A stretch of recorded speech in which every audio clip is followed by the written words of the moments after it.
चलिए, आज का हमारा विषय क्रिमिनल ट्रेसपास है।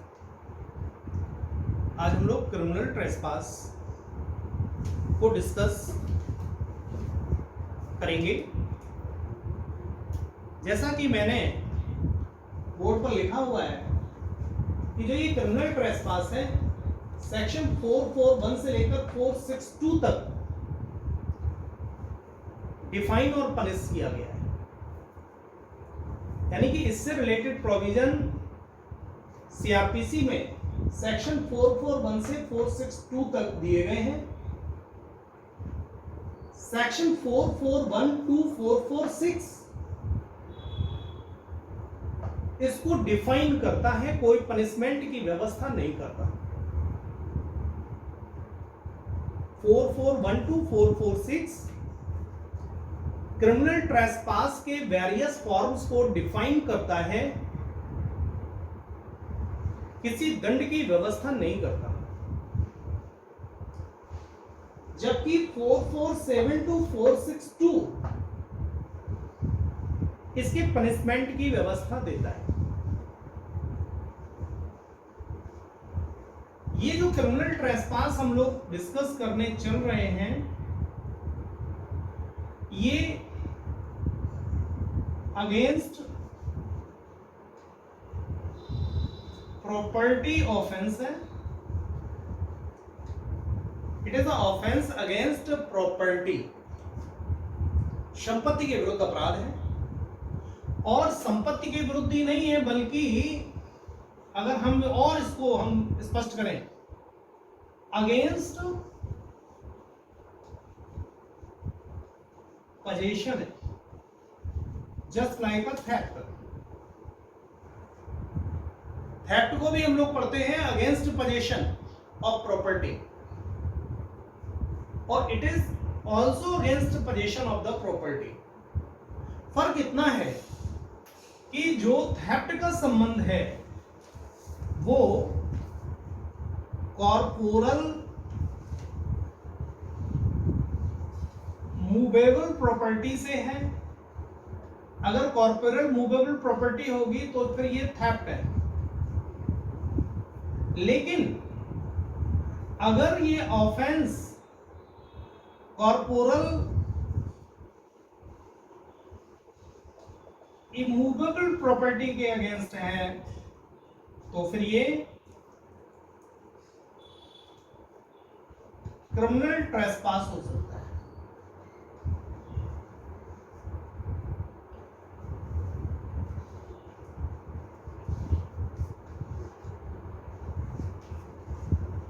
इसका मतलब क्या हुआ कि जो थेफ्ट है वो भी कॉर्पोरल प्रॉपर्टी के अगेंस्ट है, और जो ट्रेसपास है वो भी कॉर्पोरल प्रॉपर्टी के अगेंस्ट है।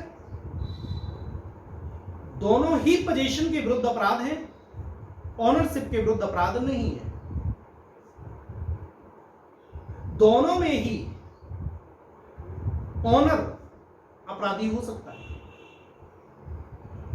चोरी में भी वस्तु का ऑनर अपनी ही वस्तु की चोरी कर सकता है, और क्रिमिनल ट्रेसपास में भी owner of the immovable property अपनी ही इमूवेबल प्रॉपर्टी में ट्रेसपास का अपराध कर सकता है।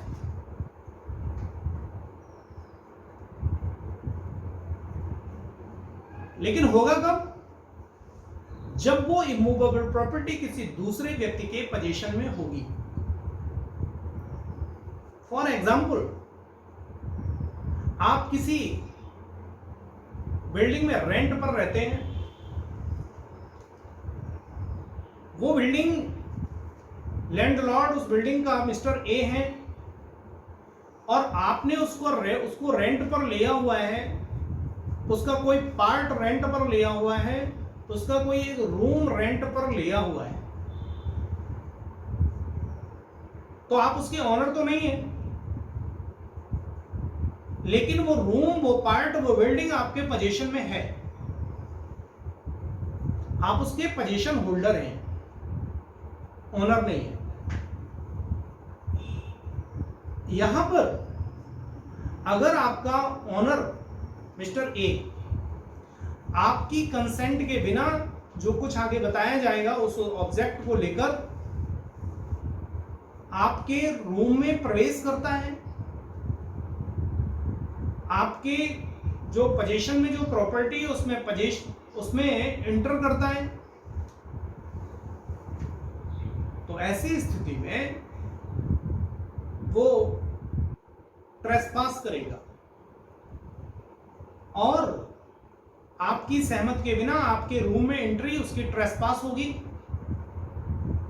और अगर उसके पीछे कोई ऑफेंसिव ऑब्जेक्ट है तो ये क्रिमिनल ट्रेसपास होगा। ट्रेसपास जो विषय आप पढ़ रहे हैं ये सिविल लॉ और क्रिमिनल लॉ दोनों का विषय है। अगर ऑफेंसिव ऑब्जेक्ट से प्रवेश किया जाता है या ऑफेंसिव ऑब्जेक्ट से किसी की प्रॉपर्टी में रहा जाता है तो ये क्रिमिनल ट्रेसपास होता है। और अगर ऑफेंसिव ऑब्जेक्ट नहीं है तो ये ट्रेसपास होता है जो कि सिविल लायबिलिटी होती है। तो इसका मतलब ये हुआ कि ऑनर भी ट्रेसपास का अपराध कर सकता है उस संपत्ति के संबंध में जो संपत्ति उसके पोजीशन में नहीं है। ठीक है, तो जस्ट लाइक अ थेफ्ट, जैसे थेफ्ट में आपने डिस्कस किया था कि ऑनर भी चोरी अपनी संपत्ति की कर सकता है, वैसे ही ऑनर भी अपनी संपत्ति में ट्रेसपास कर सकता है। ठीक है, तो ये हमने आपके साथ शॉर्ट डिस्कस किया। अगेंस्ट प्रॉपर्टी ऑफेंस है, अगेंस्ट पोजीशन है। मूलतः प्रॉपर्टी कहें या ना कहें, लेकिन ये जरूर कहें, या ये कहें against position of property offence. जैसे चोरी में मैंने आपसे कहा था चोरी इज द ऑफेंस अगेंस्ट, अगर मैं पूछूं आपसे चोरी इज द ऑफेंस अगेंस्ट तो आप कहेंगे पोजीशन ऑफ प्रॉपर्टी। मैं अगर पूछूं आपसे कि trespass is the offence against तो फिर आपका आंसर क्या होगा? Position of property. पोजीशन शब्द जरूर बोलना है, कम शब्दों में बोलना है तो पोजीशन शब्द बोलना है। और अगर आप कहें कि अगेंस्ट प्रॉपर्टी, फिर आपसे क्वेश्चन पूछा जाए तो बड़ी देर बाद आप बताएं कि पोजीशन, तो ये आपके जो आंसर है वो इरिटेटिंग आंसर है। आपको स्पष्ट आंसर करना है, और स्पष्ट आंसर क्या है? Against the position of the property. Simple answer.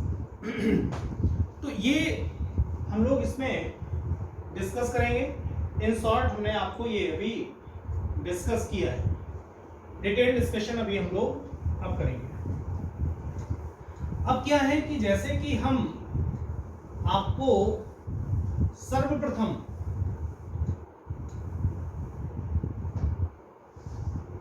किसी भी अपराध के सेक्शंस और उसके नेचर के बारे में हम आपके साथ डिस्कस करते हैं, ठीक वही कार्य भी मैं फिर करूंगा। हम एक एक सेक्शंस को और दंड की व्यवस्था, उसकी प्रकृति, इसको डिस्कस करेंगे। तो जैसा कि आपने इसको दो पार्ट में हम लोग डिस्कस कर रहे हैं। फर्स्ट पार्ट है 441 से 446, that is the definition clause. तो डेफिनेशन क्लॉज यानी कि वेरियस ऑफेंस, आपराधिक अत्याचार के वेरियस फॉर्म को डिफाइन किया गया है। जैसे कि 441 क्रिमिनल ट्रेसपास को डिफाइन करता है। तो 441 में क्रिमिनल ट्रेसपास डिफाइन किया गया, और 442 में हाउस ट्रेसपास डिफाइन किया गया। हाउस ट्रेसपास, अब ये हाउस ट्रेसपास क्या होगा आगे हम लोग पढ़ेंगे। House plus criminal trespass, house plus criminal trespass. इसका मतलब एक एलिमेंट हाउस का है और प्लस 441 है, तो डेफिनेशन निश्चित रूप से 441 प्लस 1 442 में होनी चाहिए इसकी, ठीक है ना। तो 442 में डेफिनेशन इसलिए है क्योंकि क्रिमिनल ट्रेसपास अगर आप पढ़ लेंगे तो फिर इसमें कुछ नहीं पढ़ना, सिर्फ हाउस पढ़ना है। हाउस में क्रिमिनल ट्रेसपास किया जाए तो हाउस ट्रेसपास हो जाता है। इसी तरीके से एक एक सेक्शंस बढ़ेंगे और एक एक एलिमेंट को आपका बढ़ता रहेगा, अपराध का स्वरूप परिवर्तित होता रहेगा। 443, अब 443 में लर्किंग हाउस ट्रेसपास हम लोग पढ़ते हैं। लर्किंग हाउस ट्रेसपास, इसका मतलब क्या हुआ, एक लर्किंग शब्द हमने एक्स्ट्रा जोड़ा और हाउस ट्रेसपास जोड़ा, यानी कि 442 प्लस 1 443, 1 प्लस 442, तो क्या हो जाएगा 443 लर्किंग और हाउस ट्रेसपास। हाउस ट्रेसपास आप कहां से डिफाइन करेंगे, 442 से, जैसे आपने क्रिमिनल ट्रेसपास यहां पर डिफाइन किया था 441 से, वैसे ही हाउस ट्रेसपास डिफाइन करेंगे 442 से और लर्किंग उसमें जोड़ देंगे। लर्किंग का मतलब हिंदी में होता है छुप छुप कर, छुपते छिपाते, चुपचाप, छिप छिप कर किसी के घर में प्रवेश करना, कोई हमें प्रवेश करते हुए देख ना ले, ठीक है ना। तो ये क्या हो जाएगा, लर्किंग हो जाएगा। अब फिर एक शब्द बढ़ाएंगे, lurking house trespass by night. एक शब्द बढ़ गया बाय नाइट। तो लर्किंग हाउस ट्रेसपास आपने कहां पढ़ा था, 443 में, प्लस 1 444, सेक्शन मिल गई आपको। अंतर कितना कितना शब्द कौन सा पड़ेगा, ओनली नाइट।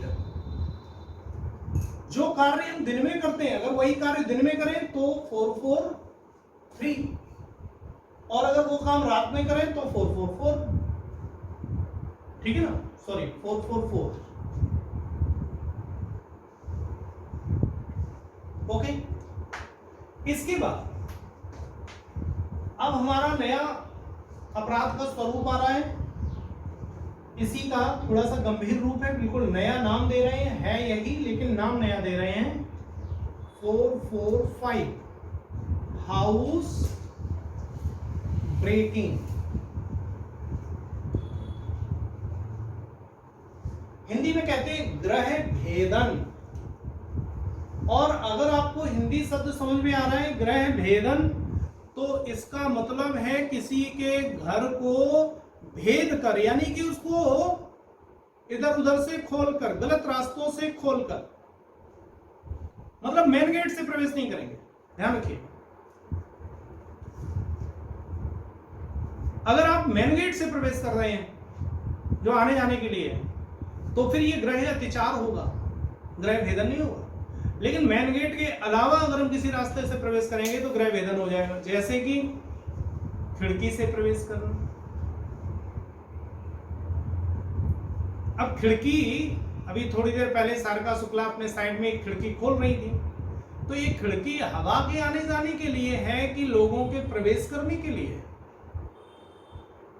अब क्या किया किसी ने, जहां खिड़की है रोड की साइड में, गली की साइड में खिड़की है, उसने नीचे से सीढ़ी लगाई और अंदर ऊपर धीरे धीरे सीढ़ी पर चढ़ा और खिड़की खोला और खिड़की के अंदर से अंदर कमरे में कूद गया। तो ये क्या हो जाएगा, गृह भेदन, क्योंकि घर को भेद कर आए हैं आप। हम घर में ताला लगाकर चले गए, आपने आए और आपको या तो मेरी चाबी कहीं से प्राप्त हो गई, उस चाबी से खोल लिया, या किसी डुप्लीकेट चाबी से खोल लिया, या वही तार वार डाल के थोड़ा इधर उधर घुमा घुमा के हमारा ताला खोला और घर में घुस गए, तो अभी आपने क्या किया है? गृह भेदन। हमने बैकडोर घर में बनवाया हुआ है लेकिन वो बंद रहता है, पिछवाड़े से घुस गए। अरे आना है तो अगवाड़े से आइए।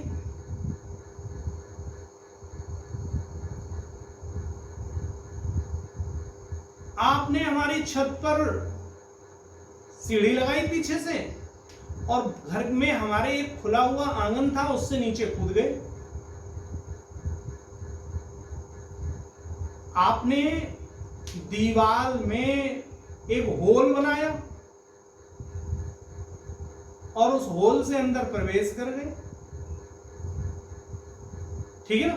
तो ये सभी तरीके आप क्या देख रहे हैं? घर को भेद रहे हैं।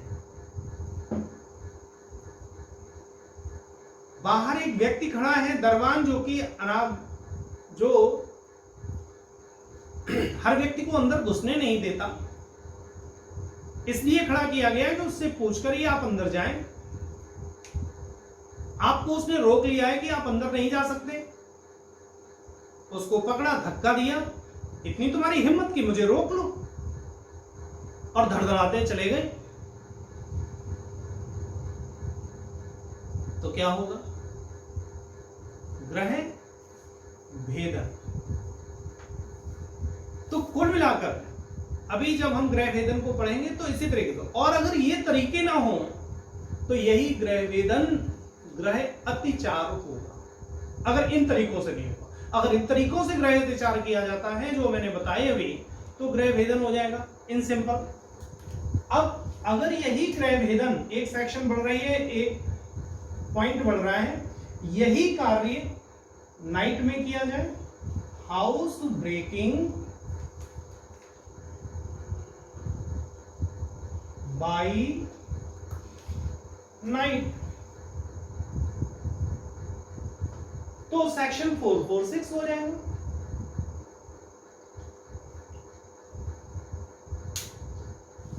इतने वेरियस फॉर्म हैं अपराध के, जो हमने आपसे कहा था कि 441 से लेकर 446 तक वेरियस टाइप के offence related with the criminal trespass, ये सभी क्रिमिनल ट्रेसपास की स्पीसीज हैं। क्रिमिनल ट्रेसपास के वेरियस फॉर्म्स हैं, स्पीसीज हैं, और बार बार क्रिमिनल ट्रेसपास अपना रूप बदलेगा, ज्यादा रूप बदल लिया तो एक नए नाम से जाने लगता है, जिसका नाम हो गया ग्रह भेदन। मूलतः ग्रह भेदन ग्रह अत्याचार है, मूलतः ग्रह भेदन आपराधिक अत्याचार है। तो आपराधिक अत्याचार के, क्रिमिनल ट्रेसपास के ही ये वेरियस फॉर्म्स हैं। इतनी बात क्लियर है? इसमें तो कोई प्रॉब्लम नहीं। अब आप बताइए, इजी वे में आप बता सकते हैं ना, क्रमशः अगर आप अपने मस्तिष्क आंखों को बंद करके बताएं तो आपसे पूछा जाए आपराधिक अत्याचार पहली धारा नंबर 1 वाली, ठीक है ना? फिर इसके बाद ग्रह अत्याचार, ग्रह शब्द लग गया, +1 नंबर 2 वाली, फिर लर्किंग +1 नंबर 3 वाली, फिर नाइट +1 नंबर 4 वाली। अब रूप बदल गया, ग्रह भेदन नंबर 5 वाली, और ग्रह भेदन इन नाइट नंबर 6 वाली। आंख बंद करके बता सकते हैं अगर 2 बार आप इस पर अपने मस्तिष्क पर जोर डालें, कि नहीं बता सकते? ठीक है ना? तो एकदम से इजी वे में आप इसको तैयार करें। और देखिएगा, अभी मैं आपको सिर्फ एक ही डेफिनेशन पढ़ाऊंगा और एक डेफिनेशन पढ़ाकर सारी डेफिनेशन कवर कर दूंगा, राइट? चलिए, लेकिन उससे पहले हम डेफिनेशन पढ़ें, उससे पहले हम लोग पनिशमेंट भी इनका पढ़ते हैं। इन सभी धाराओं का जो पनिशमेंट है उसको पढ़ते हैं।